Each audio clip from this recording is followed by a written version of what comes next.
मेरे भाई और बहनों,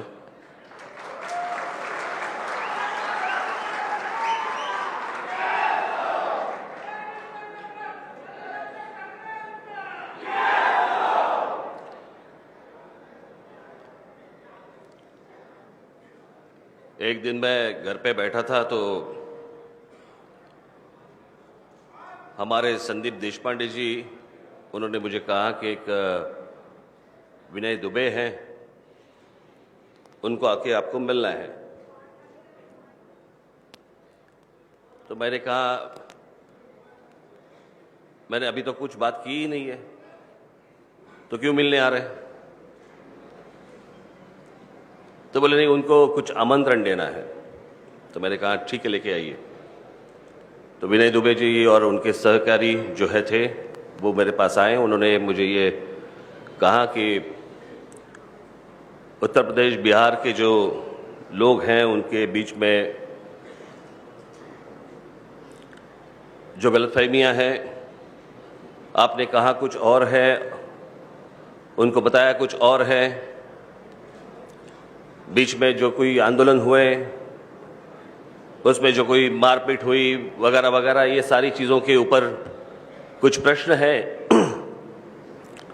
तो अगर आप स्वयं आके वहाँ पे बात करें उन लोगों के साथ तो बेहतर होगा। उसके बीच में इतने से हॉल में आवाज़ नहीं आ रही मेरी। तो वो हुआ ऐसे था बीच में कि एक गुजराती समाज के लोग मुझे आके मिले थे। मिस्टर जयेश वालिया, यहीं पे बोरीवली में ही था वो प्रोग्राम।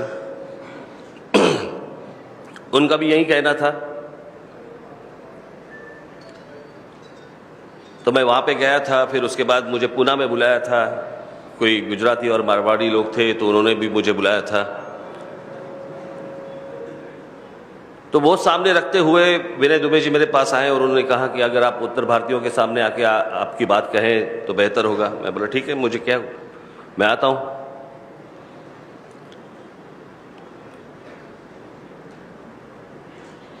वो जो गुजराती लोग थे, गुजराती समाज के लोग थे, उन गुजराती समाज के लोगों के सामने पूना में जो गुजराती और मारवाड़ी समाज के लोग थे उनके सामने मैंने जो भाषण दिया था वो मराठी में दिया था, क्योंकि वो मराठी समझते हैं। आज आपके बीच में आ रहा हूं मैं, सिर्फ आप ही की बात होती तो मैं मराठी में भाषण कर लेता, लेकिन विनय दुबे जी ने मुझे कहा था कि ये आपका जो भाषण है, ये भाषण हमें उत्तर प्रदेश में, बिहार में सब लोगों को दिखाना है, उनको बताना है कि आपकी भूमिका असलियत में क्या है। तो इसलिए मैं हिंदी में भाषण करने की कोशिश करूंगा। मैं पहली बार हिंदी में भाषण दे रहा हूं।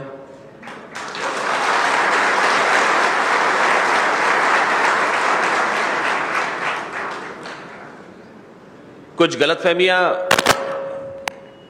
भाषा के अनुसार आपके बीच में भी होगी। जो सच है, सच तो कड़वा होता है, लेकिन मुझे लगता है कि आपको समझना चाहिए वो भी। हिंदी भाषा, यानी मैं जब स्कूल में था तो तब से मेरी हिंदी अच्छी है। मुझे पता है कि कौन से अक्षर के नीचे नुक्ता देना है।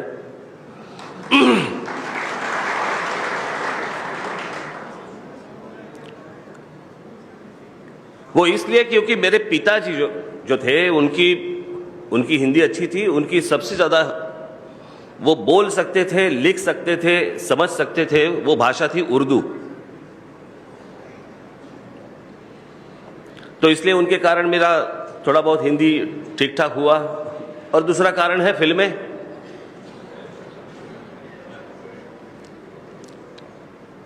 हिंदी भाषा अच्छी है,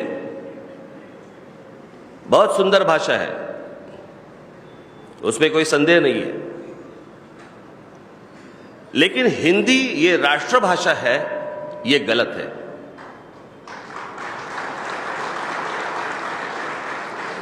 क्योंकि राष्ट्रभाषा का निर्णय कभी हुआ ही नहीं। ये जो मैं बोल रहा हूं, अभी इंटरनेट है, बहुत सारी चीजें हैं, जाके आप देख सकते हैं, समझ सकते हैं।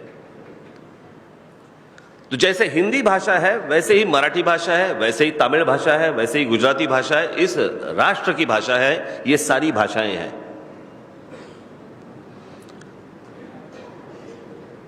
लेकिन आपके प्रदेश में आपके लोगों को कुछ मेरी बातें समझानी है, इसलिए मैं आज हिंदी में भाषण करूंगा।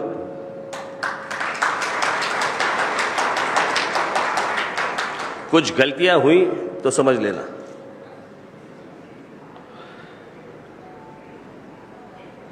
मैंने उनसे कुछ सवाल मांगे थे कि भाई आपके मन में क्या क्या सवाल है, वो एक बार मुझे लिख के दे दे, ताकि मैं उन सवालों के ऊपर मैं कुछ बात कर सकूं।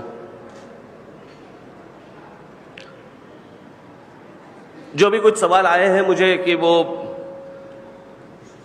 रेलवे एग्जाम के वक्त जो यहां पे हुई मारपीट हुई,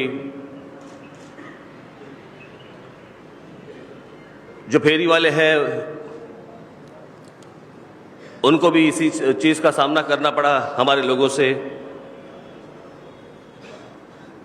मुझे लगता है कि एक पहली बार हम लोग हमारा देश समझ ले कि हमारा देश हमारी देश की घटना क्या है, हमारा देश कहता क्या है, हमारे देश के कानून क्या है, वो एक बार अगर हम लोग समझ ले तो मुझे लगता है कि बाकी चीजें समझने के लिए बहुत आसान रहेगी।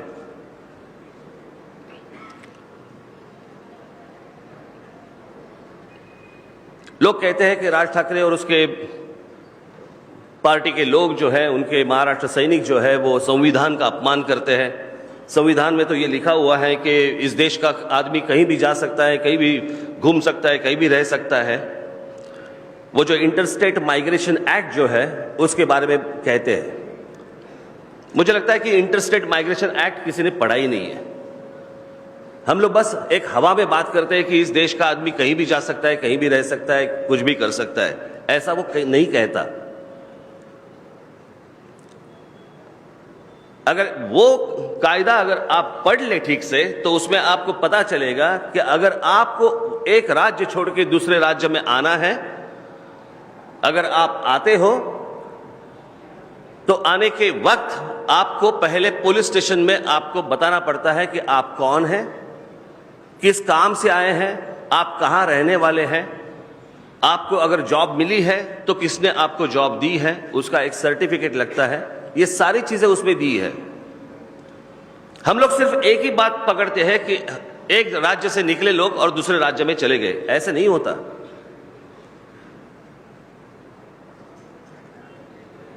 जो असली तकलीफ जो है वो यहां से शुरू होती है।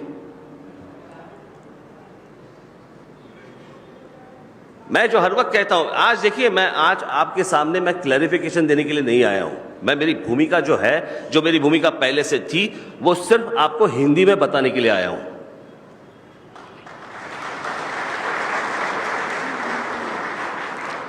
एक अब्राहम लिंकन का एक बहुत अच्छा सेंटेंस है, बहुत अच्छा वाक्य है उनका, अब्राहम लिंकन का,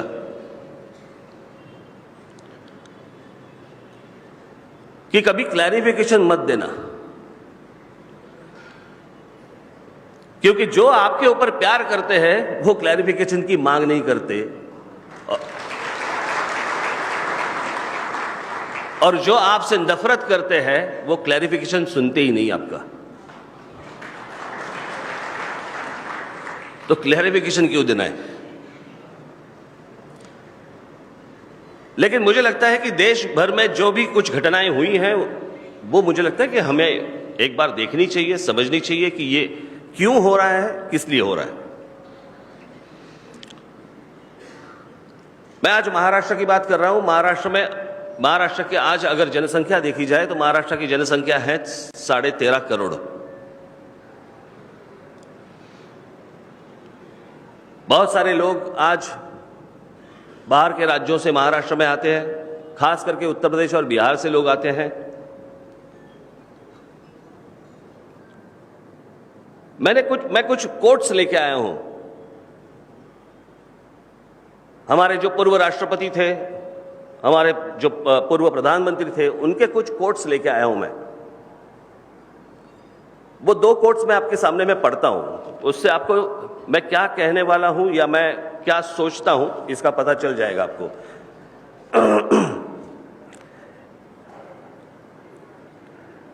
ये है अपने पूर्व राष्ट्रपति राजेंद्र प्रसाद जी का कहना, ये उनका स्टेटमेंट है कि यह भूमिपुत्र मुद्दा आज का नहीं है। 1938 में पहली बार राजेंद्र प्रसाद जी ने भूतपूर्व राष्ट्रपति बिहार का सर्वे किया था और एक रिपोर्ट लिख के उन्होंने वह कांग्रेस कार्य समिति के सामने रखा था। उस रिपोर्ट में राजेंद्र प्रसाद जी लिखते हैं, हम जहां रहते हैं उसी क्षेत्र में हमें काम मिले यह अच्छा स्वाभाविक है, उसे हम टाल नहीं सकते और उसके लिए नियम बनाना, अगर वही नियम सभी राज्यों को हो, कांग्रेस की विचारधारा के अनुसार ही है। राजेंद्र प्रसाद जी आगे लिखते हैं, यही उचित होगा कि किसी प्रांत के स्थानिक लोगों को वही रोजगार और शिक्षा का अवसर उपलब्ध हो। स्थानिक लोगों की ऐसी मांग हो को हम टालना नहीं चाहते और वह हम कर भी नहीं पाएंगे। स्थानिक लोगों की इच्छा को सम्मान देना चाहिए। दूसरा कोट है इंदिरा जी का, लोकसभा का। लोकसभा में उन्होंने जो कहा था वो कोट है और उन्होंने कहा था कि यह सही है कि भारत का कोई भी नागरिक कहीं भी जा सकता है, काम कर सकता है, फिर भी अगर बहुत भारी संख्या में अगर बाहर के लोग काम करने हेतु आएंगे तो संघर्ष तो होगा ही, उस राज्य में संघर्ष तो होगा ही। मैं इस पे कुछ नियम बनाने के पक्ष में नहीं हूं, फिर भी इसमें कुछ संतुलन बनाना चाहिए और किसी भी हालत में स्थानीय लोग रोजगार से वंचित न हो, यह देखना चाहिए। मैं जो कहता हूं इससे अलग क्या कह रहा हूं मैं? अगर महाराष्ट्र में रोजगार उपलब्ध है तो महाराष्ट्र के जो युवक है, युवती जो है, उनको यहां पे पहला प्रेफरेंस मिलना चाहिए। इसमें कोई गलती है क्या?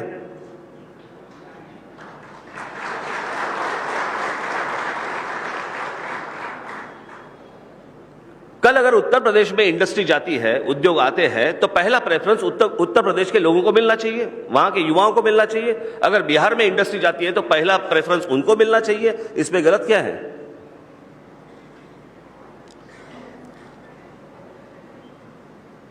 देखिए, ये देश है, इस देश के हम लोग सब राज्य बोलते हैं, हम लोग कहते हैं। मैंने एक बार कहीं एक भाषण में कहा था कि भारत एक यूरोप जैसा है। अगर हर प्रांत की भाषा देखी जाए तो अलग है, हर प्रांत का अगर पहराव देखा जाए, कपड़े अगर देखे जाए वो अलग है, संस्कृति अलग है, खाने पीने की बातें अलग है। तो ये जो भारत है, ये भारत भी यूरोप जैसा है। वहां पे भी एक अलग अलग राज्य है, जिससे अभी इंग्लैंड बाहर निकला वो बात अलग है, लेकिन अलग अलग राज्य है, उनकी करेंसी एक है। भारत भी वैसा ही है। जिसे हम लोग राज्य कह रहे हैं वो असलियत में एक एक देश है, जिसे बांधा हुआ है, जिसे हम लोग भारत कह रहे हैं।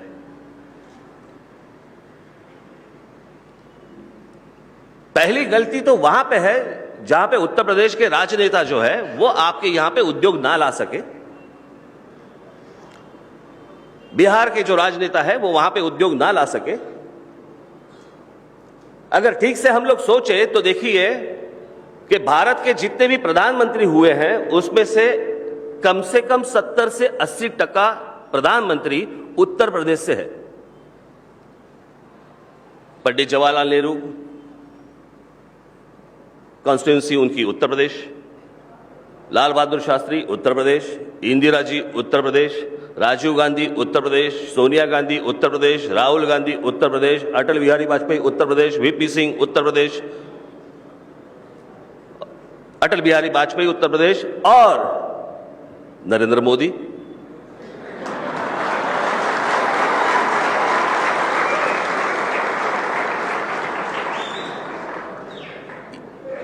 ये जो बातें हैं, ये जो सवाल है, आप ये जो मुझे पूछ रहे हैं, आप उनको क्यों नहीं पूछते कि प्रधानमंत्री के लिए आपको हमारा क्षेत्र चलता है, लेकिन हमारे यहां पे जो युवक है, हमारे यहां के जो लोग हैं, वो बाहर काम करने के लिए क्यों जा रहे हैं?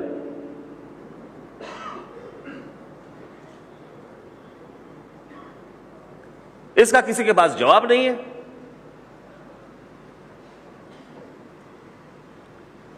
मैं अगर मेरी महाराष्ट्र के मेरे युवकों को, जो युवक है महाराष्ट्र के, जो लड़के हैं लड़कियां जो है, मैं महाराष्ट्र का हूं, मुझे लगता है कि मेरे राज्य में पहला प्रेफरेंस मेरे मराठी लोगों को मिलना चाहिए। अगर उसमें से बचे तो बाहर के लोग आके वो नौकरी कर सकते हैं।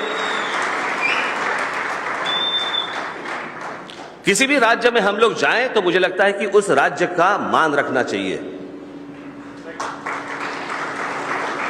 पहले उस राज्य की भाषा सीखनी चाहिए।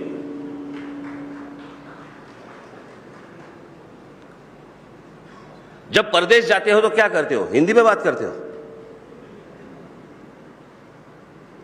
उनकी भाषा में बात करनी पड़ती है।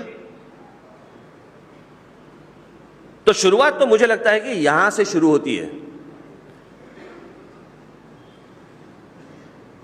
अलग अलग चीजें हैं, लेकिन मुझे इस बात का ताज्जुब है कि जो महाराष्ट्र में जो हुआ,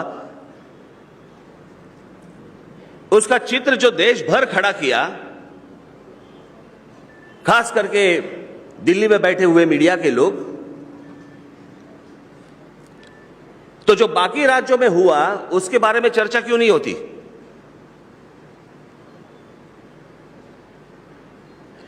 आपको शायद पता नहीं होगा, लेकिन एक गोवा के मंत्री थे, आई थिंक नाइक, रवि नाइक। वहां पे बिहार से गोवा एक ट्रेन शुरू कर रहे थे, एक रेलवे शुरू कर रहे थे। तो उन्होंने एक स्टेटमेंट किया था कि हमें भिखारियों की ट्रेन यहां पे नहीं चाहिए। तब किसी को अपमान नहीं लगा, तब किसी का खून नहीं खौला, तब मीडिया वालों ने कुछ सवाल नहीं पूछे।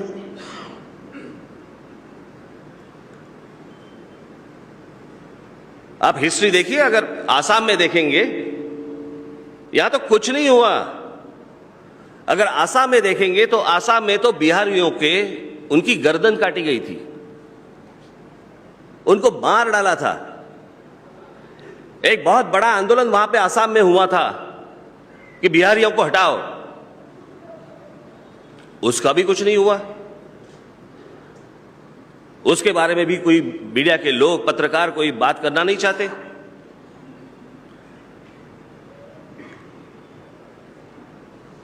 एक बार वो कौन, अर्नब गोस्वामी, वो मेरे पास आए थे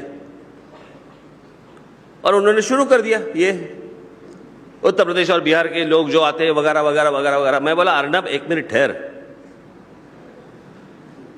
पहली बात मेरे को ये बता, तू तो आसामी है,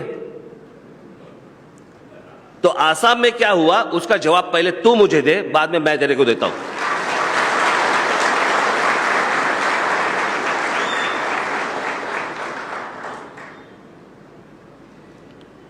हम दूर क्यों भटक रहे हैं? अब भी 1 महीने पहले तो गुजरात से निकाल दिए थे।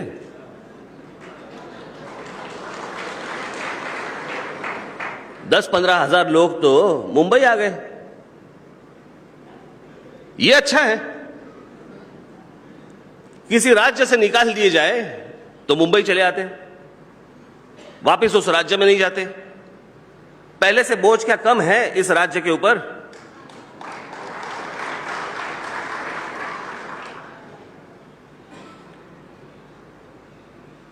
लेकिन वो सवाल कभी आप नरेंद्र मोदी को नहीं पूछेंगे। 2 दिन चली वो न्यूज, उसके बाद खत्म। मेरे बारे में कितने दिन चल रही थी? अभी भी कुछ लोगों को बीच में अटैक आ जाता है तो निकाल देते हैं। लेकिन वो गुजरात की न्यूज दबाई गई, उसका आगे कुछ नहीं हुआ। किसी वहां के मुख्यमंत्री को सवाल नहीं पूछे गए, ना नरेंद्र मोदी को, ना वो अमित शाह को, ना और किसी को सवाल नहीं पूछे गए।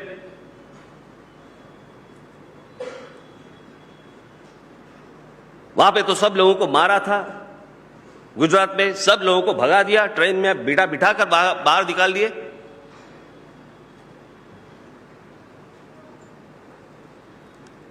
अब मैं मेरे आंदोलन पे आता हूं। जहां से ये शुरुआत हुई थी वो था रेलवे का आंदोलन। महाराष्ट्र में रेलवे के जो जॉब्स थे, जो महाराष्ट्र के लोगों को मिलने चाहिए थे, उसका इश्तिहार किसी भी महाराष्ट्र के मराठी न्यूज़पेपर में कभी छपवाया नहीं, महाराष्ट्र के किसी हिंदी न्यूज़पेपर में छपवाया नहीं, किसी इंग्लिश न्यूज़पेपर में आया नहीं।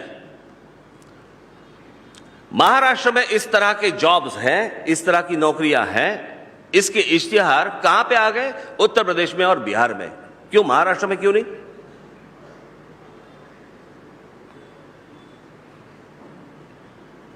मुझे लगता है उस वक्त लालू यादव थे रेलवे मिनिस्टर, और वहां से आ गए सब, यहां पे मुंबई में आ गए सब। रेलवे स्टेशन भरे हुए हैं, रोड्स भरे हुए हैं, उसके सारे फोटोग्राफ सब न्यूज़पेपर में आ गए। मैं सोच रहा था यार ये आए क्यों हैं? फिर हम लोगों ने पूछताछ की तो उन्हें पता चला कि वो रेलवे बोर्ड के एग्जाम के लिए आए हैं, रेलवे की नौकरियों के एग्जाम के लिए आए। मैं बोला ये क्यों आए, फिर यहां पे क्यों नहीं पता चला? इसके पहले भी हम लोगों ने, जो केंद्रीय मंत्री थे उनको हम लोगों ने लेटर्स भेजे थे, कम से कम 4 या 5, कि जिन जिन राज्यों में नौकरियां होंगी सेंटर की, वो उन राज्यों के लोगों को मिलनी चाहिए। 4 या 5 लेटर्स हमने भेजे थे, हमारे लोग जाके मिलके भी आए थे उनको, बोले हम लोग करेंगे करेंगे करेंगे।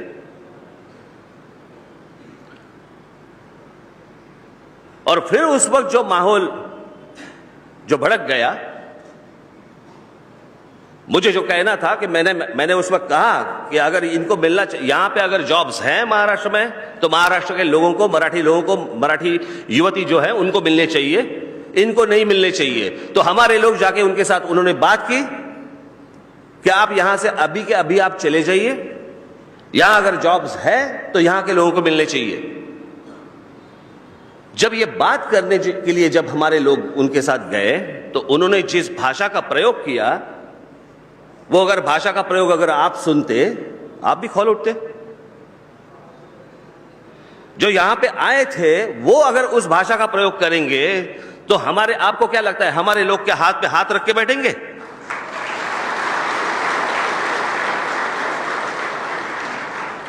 कल अगर यही बात उल्टी हो गई, पकड़ लो, कि मराठी लोगों ने जाके अगर उत्तर प्रदेश में या बिहार में इस तरह की बात की, आप क्या करेंगे?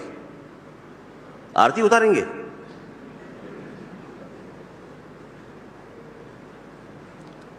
संघर्ष तो वहां से शुरू हुआ,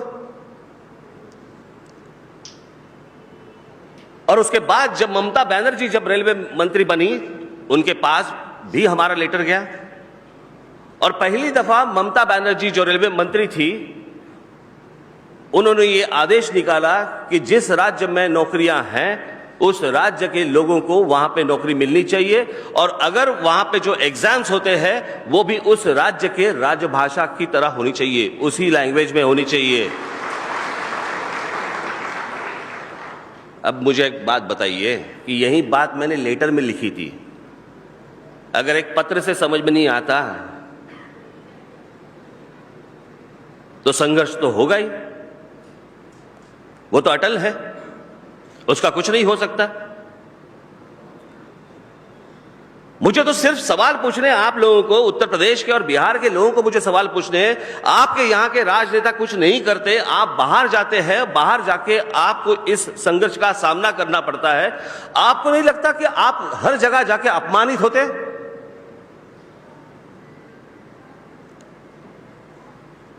आपका स्वाभिमान कहां है? आप आपके राजनेताओं को कभी पूछेंगे नहीं कि हम लोग जब बाहर जाते हैं तो हमें जिल्लत की जिंदगी जीनी पड़ती है, लोग गालियां देते हैं, मारपीट करते हैं। वहां के लोगों को, अगर अभी तक उनके वहां पे लोगों को रोजगार नहीं है, हम लोग वहां पे जा रहे हैं,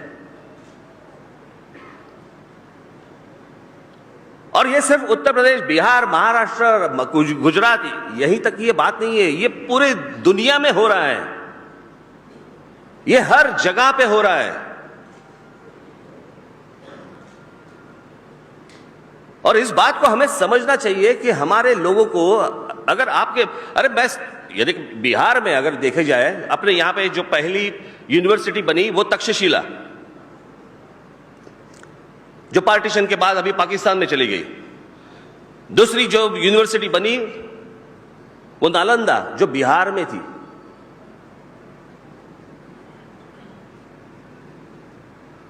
तीसरी यूनिवर्सिटी बनी वो थी 1200 में, 1290 या कहीं उस वक्त, ऑक्सफोर्ड।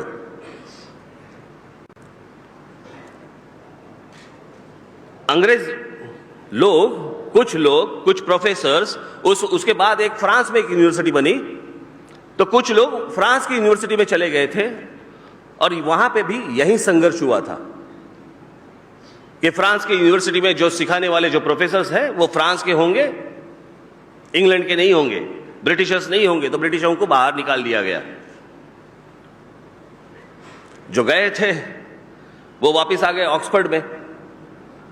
अभी जो ऑक्सफोर्ड में जो थे उनके लिए तो वो मुहाजिर थे, ये तो बाहर जाके आए, बाहर से अभी अपने यहां पे यूनिवर्सिटी में आए। ऑक्सफोर्ड से भी उनको निकाल दिया गया। लोग एजुकेटेड थे, सीखे हुए थे, तो उनको पता चला तो वो बाहर निकले, और बाहर निकलने के बाद उन्होंने एक यूनिवर्सिटी खोली जिसका नाम है कैम्ब्रिज यूनिवर्सिटी। मैं ये आपको क्यों कह रहा हूं, क्योंकि ये आज से नहीं, ये सालों सालों से चल रहा है, ये हर जगह चल रहा है कि अगर मेरे बच्चे, अगर मेरे यहां पे लोग अगर भूखे रहेंगे, उनके हाथ को काम नहीं मिलेगा, उनको नौकरियां नहीं मिलेंगी, और वो देख रहे हैं कि बाहर के आके लोग यहां पे अगर बस रहे हैं और काम कर रहे हैं। इन्होंने मुझे किसी ने इसमें सवाल किए हैं कि जो उत्तर प्रदेश से लोग आते हैं, बिहार से लोग आते हैं, वो सब्जियां बेचते हैं, तरकारी बेचते हैं, वॉचमैन बनते हैं, कम सैलरी में वो काम करते हैं, मराठी लोग काम करते हैं क्या? आइए मेरे साथ, मैं दिखाता हूं आपको।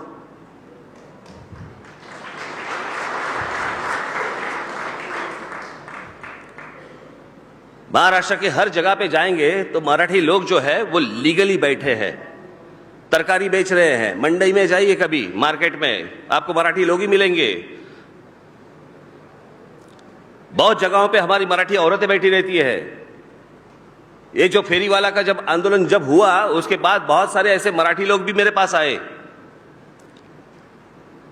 लेकिन जहां पे लीगल नहीं था वो मेरे पास आए कि हमें बैठने दीजिए। मैं बोला जहां पे लीगल नहीं है वहां पे कोई नहीं बैठ सकता।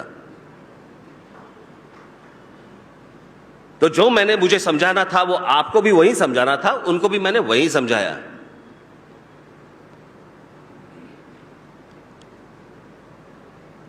और फेरी वाला के आंदोलन में भी यही हुआ था कि हमारे लोग जब उनको समझाने के लिए गए, बताने के लिए जब गए, उन्होंने जो भाषा का प्रयोग किया और दिखाने के लिए, आपके जो नेता लोग यहां पे कहते हैं कि हम लोग उत्तर भारतीयों के नेता जो है, उन लोगों ने इन सारी चीजों में जो आग लगाई, उसके बाद यह संघर्ष शुरू हुआ।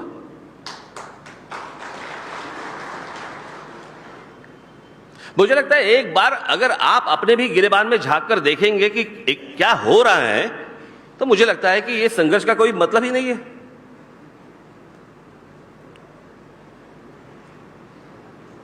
आज इंडस्ट्री महाराष्ट्र में इतने सालों से क्यों रह रही है, क्यों आ रही है? क्योंकि यहां के मराठी लोगों ने, जो सुसंस्कृत मराठी जो लोग हैं, उन लोगों ने यहां की जो भूमि तैयार की, उसकी वजह से बाहर की बहुत सारी इंडस्ट्री महाराष्ट्र में आ रही है। मुझे लगता है कि ऐसी कोई सुसंस्कृत उत्तर प्रदेश में लोग नहीं है, ऐसी बात नहीं है, बहुत सारे लोग हैं। उनको एक बार ये सोचना चाहिए कि उनके जो युवा हैं, जो युवती है, उनके भविष्य के लिए यहां पे लोग आने चाहिए। इंडस्ट्री उत्तर प्रदेश में जाए। मैं चाहता हूं कि इंडस्ट्री उत्तर प्रदेश में जाए, बिहार में चली जाए, वहां के युवकों को काम मिले। लेकिन बस वहां से निकले और यहां पे मुंबई महाराष्ट्र में चले आए, आप मालूम नहीं क्या करना है, बस गए। झोपड़पट्टी के ऊपर झोपड़पट्टी बन रही है मुंबई में, ठाणा में, हर जगह पे। आपको मालूम है उत्तर प्रदेश, बिहार और सिर्फ झारखंड से 3 राज्यों से महाराष्ट्र में रोज 48 ट्रेनें आती है। 48 ट्रेन रोज आ रही है, भर के आ रही है, खाली जा रही है।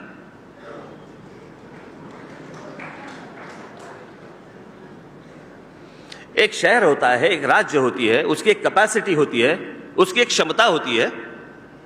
उस क्षमता के बाहर अगर लोग सिर्फ आते रहेंगे तो जो रह रहे हैं पहले से वो कहां जाएंगे? जैसे मराठी लोग, पहले मराठी लोगों का तो है ही महाराष्ट्र, लेकिन इस महाराष्ट्र में रहने वाले ऐसे बहुत सारे 3 जनरेशन 4 जनरेशन ऐसे उत्तर प्रदेश के भी लोग हैं, बिहार के भी लोग हैं, गुजराती भी है, मारवाड़ी भी है, 4-4 5-5 जनरेशन यहां पे रह रहे हैं। वो समझ सकते हैं मैं क्या बोल रहा हूं। आज इन शहरों की जो हालत बनी हुई है, लोगों को स्कूल में एडमिशंस नहीं मिल रहे, कॉलेज में एडमिशंस नहीं मिल रहे, लोगों को फुटपाथ पर चलने के लिए उनको फुटपाथ नहीं मिल रहे हैं। सिर्फ शहरों की आबादी बढ़ती जा रही है, रोड्स कम पड़ रहे हैं, ट्रैफिक बढ़ रहा है, और सबसे बड़ी बात, जो बाहर से जितने लोग आए हैं, यहां पे आज इतनी पुलिस यहां पे आई हुई है, कभी एक बार उनको जाके पूछ लीजिए, महाराष्ट्र पुलिस को जाके पूछ लीजिए, आपका सबसे ज्यादा समय कहां पे जाता है? जो महाराष्ट्र में जो क्रिमिनल एक्टिविटी जो हो रही है, जो क्राइम हो रहा है, जो गुनाह हो रहे हैं, वो सबसे ज्यादा अगर वो इन्वेस्टिगेशन उनका चल रहा है तो वो उत्तर प्रदेश, बिहार, झारखंड और बांग्लादेश की बॉर्डर पे चल रहा है। यहां पे क्राइम करते हैं और वहां पे चले जाते हैं।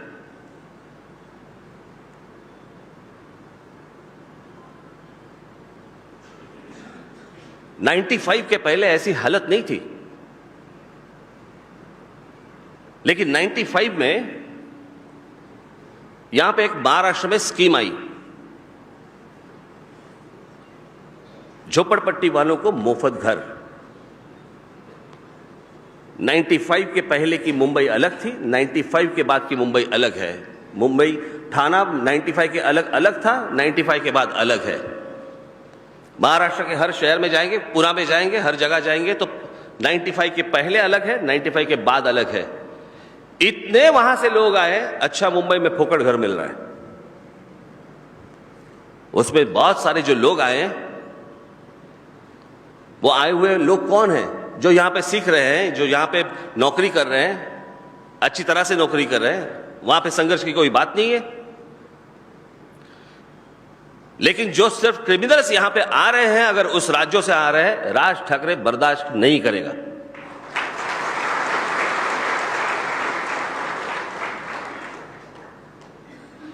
हमारी मां बहनों की इज्जत कोई चौराहे पे नहीं रखी नहीं है हमने, कि कोई भी यहां बाहर से आता है, जो टैक्सी वाला बोलता है, टैक्सी चलाता है, और टैक्सी चलाते चलाते हमारी मां बहनों को अगर वो गाली देगा, कौन सहेगा?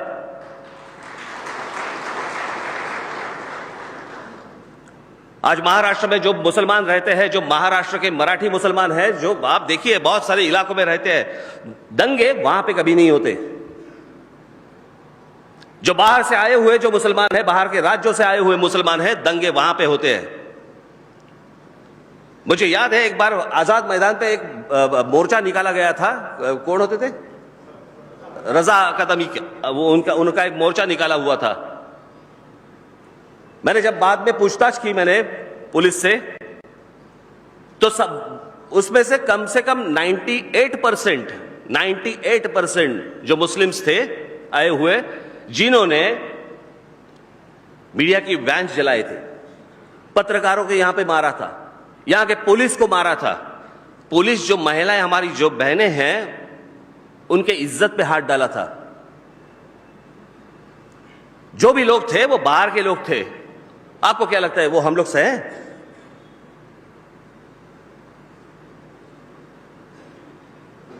वो सब थे आजमगढ़, प्रतापगढ़ वगैरह वगैरह, यहां से लोग आए थे। यही बात उल्टी करके एक बार देख लीजिए कि अगर यही बात आपके प्रदेश में, अगर उत्तर प्रदेश में हो या बिहार में हो, आप क्या करेंगे?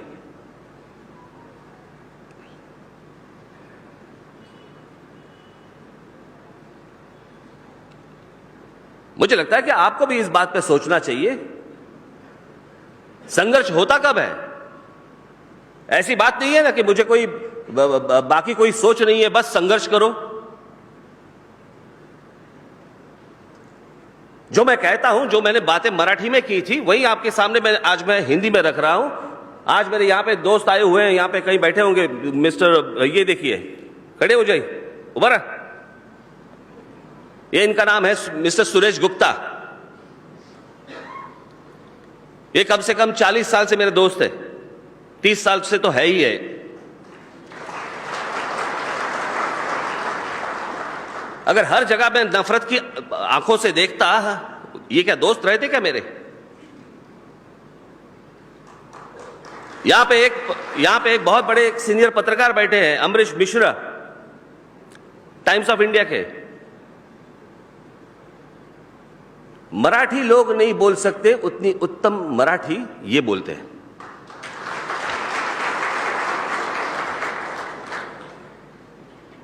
मेरे पार्टी के उपाध्यक्ष वागीश सारस्वत किधर है? ये देखिए, क्या रहते क्या वो मेरे साथ?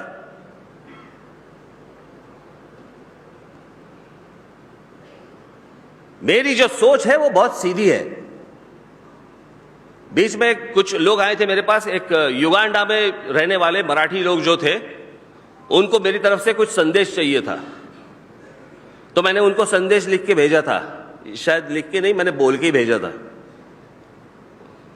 और मैंने उनको कहा था, जिस देश में रह रहे हो उसकी भाषा सीखो, उसकी संस्कृति सीखो, उसके हिसाब से रहो।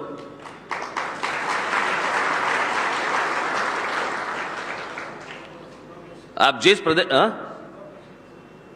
जिस प्रदेश में जा रहे हो उस प्रदेश की भाषा आपको सीखनी चाहिए, उस प्रदेश के लोगों का आपको सम्मान रखना चाहिए।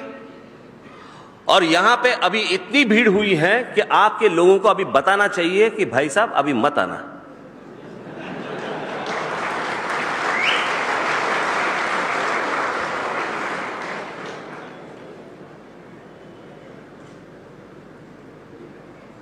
एक समय था जब मुंबई में, महाराष्ट्र के बहुत सारे शहरों में, खास करके मुंबई में, दक्षिण के लोग आते थे।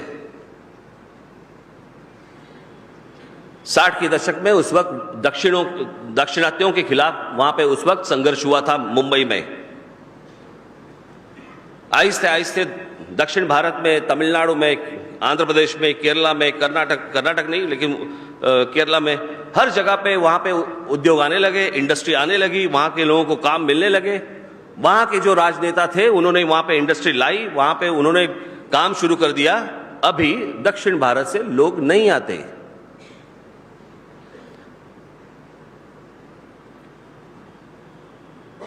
मैं आपकी सोच समझ सकता हूं कि हमें वहां पे काम नहीं मिलता, इसलिए हम लोग दर दर भटकते हैं। लेकिन जिस महाराष्ट्र में आ रहे हैं वहां पे भी लाखों युवक, आज उनको भी हाथ को काम नहीं है।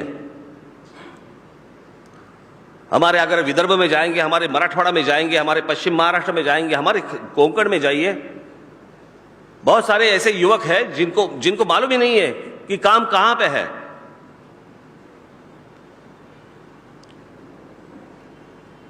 महाराष्ट्र के भी लोग बताते नहीं कि भाई यहां पे इंडस्ट्री आई है, तो यहां इंडस्ट्री में कौन से लोग चाहिए, उनको कौन से लोग भरने चाहिए। और जब बहुत सारी इंडस्ट्री में पता चले कि बाहर से लोग भर रहे हैं, आप मुझे बताइए, संघर्ष नहीं होगा तो क्या होगा? यह इतनी सीधी बात है।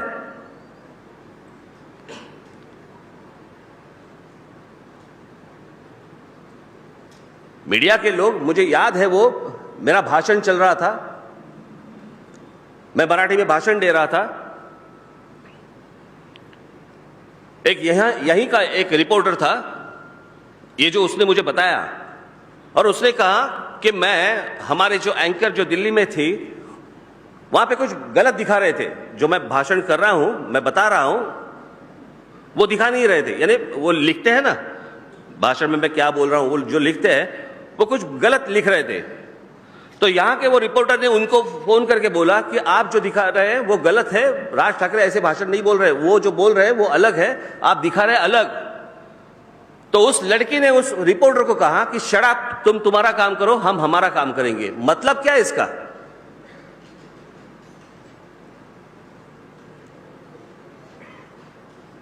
यानी आपके टीआरपी के लिए अगर आप राज्यों के बीच में अगर आप आग लगाते रहेंगे,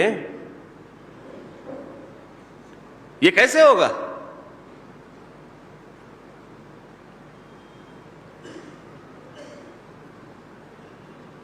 ये बात मुझे लगता है कि आपको समझ लेनी चाहिए। एक डोमिसाइल सर्टिफिकेट होता है, मुझे लगता है कि हर राज्य में डोमिसाइल सर्टिफिकेट जो होता है उसका प्रारंभ होना चाहिए। कुछ कायदे जो बने हैं उस वक्त के हालात अलग थे, आज के हालात अलग हैं। बहुत सारे ऐसे कायदे जो है वो बनने चाहिए।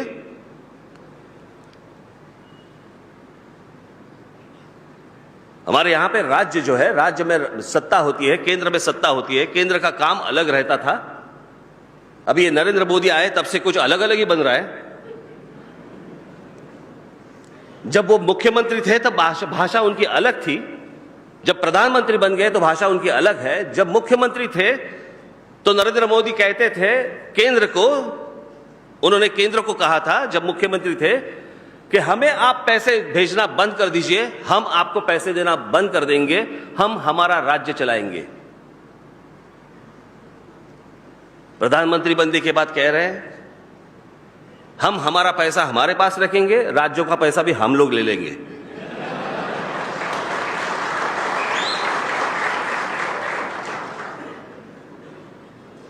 आपको मैं जरूर बताना चाहता हूं कि ये क्या हालत है। आपके प्रदेश उत्तर प्रदेश, बिहार, इन्हें क्या मिलता है?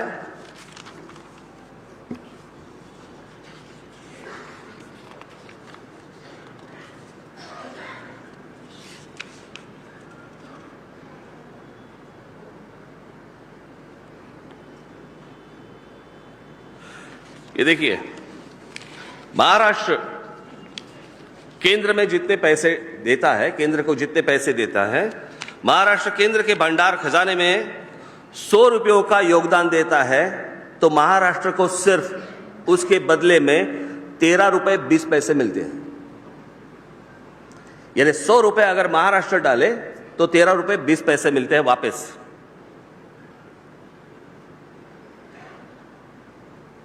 लेकिन बिहार जब 100 रुपया देते हैं तब उन्हें विकास के लिए 139 रुपए मिलते हैं।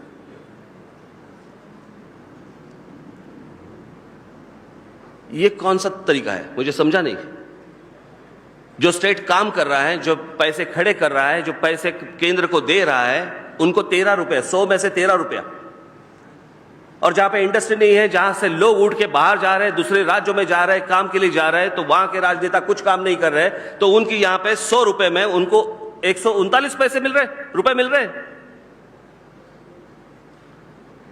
यानी पैसे के पैसे खा रहे हैं, काम कुछ नहीं कर रहे हैं, उद्योग नहीं ला रहे हैं, लोगों को रोक नहीं रहे हैं, बाहर जा रहे हैं, अपमानित हो रहे हैं। ये कौन सा तरीका है भाई? ये कौन सा जीना है?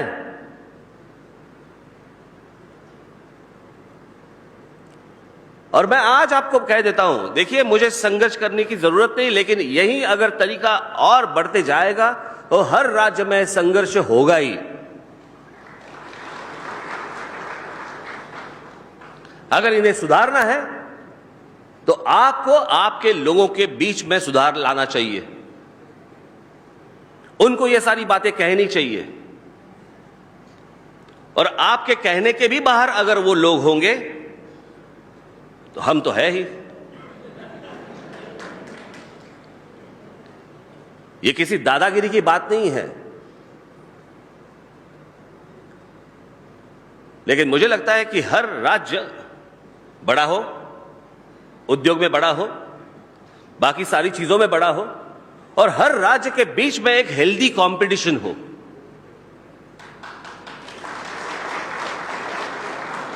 कि अगर ये राज्य ऐसे कर रहा है तो मैं ये ऐसे करूंगा, वो राज्य ऐसे कर रहा है तो मैं ऐसे करूंगा। इससे मुझे लगता है देश ही बड़ा होगा। हर राज्य अगर बड़ा होगा तो देश ही बड़ा होगा।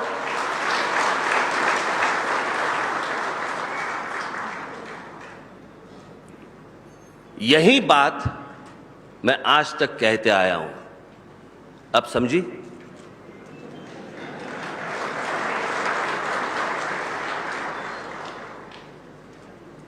बाकी वो चीजें छोड़ दीजिए, मुझे अभी तक पता नहीं चला उसमें कंट्रोवर्सी क्या थी।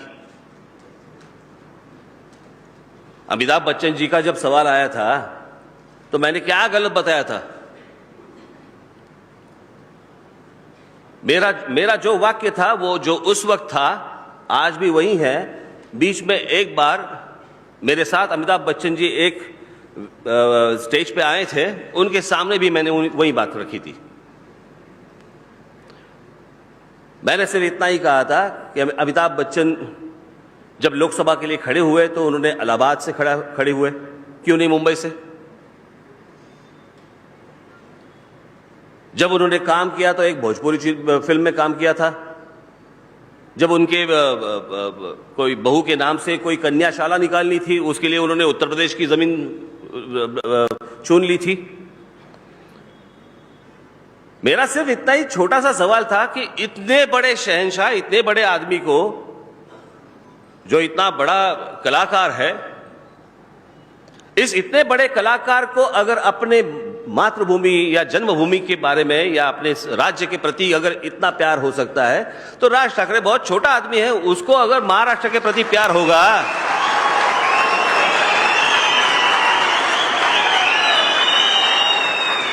तो उसमें गलत क्या है?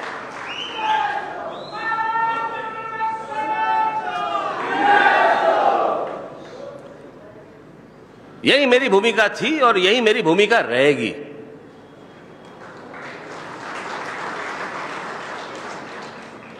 बात किसी से नफरत करने की नहीं है, लेकिन किसी से नफरत करने की नौबत भी ना आ जाए, ये मैं चाहता हूं।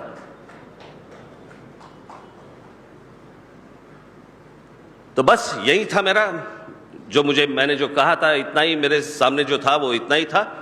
आज आप आए हैं, मुझे लगता है कि आपने मुझे शायद समझ लिया होगा कि मुझे क्या कहना है और मुझे क्या करना है। मैं महाराष्ट्र का उत्कर्ष चाहता हूं, महाराष्ट्र में मराठी लोगों का उत्कर्ष चाहता हूं। मेरे महाराष्ट्र के साथ जो बरसों से, सालों से जो मेरे साथ महाराष्ट्र के जो है, जो इतर भाषिक भी होंगे लेकिन जो महाराष्ट्र को मानते हैं, मेरी मराठी भाषा को मानते हैं, यहाँ के लोगों का सम्मान रखते हैं, उनकी भी तरक्की मेरे हाथ में मैं करूंगा। सो महाराष्ट्र का उत्कर्ष करना ये मेरा काम है। आप जाके सिर्फ वहां पे उनकी उस राजनेताओं को बताइए, उस प्रदेश का उत्कर्ष उनके हाथों हो, बस इतना ही। धन्यवाद। जय हिंद, जय महाराष्ट्र।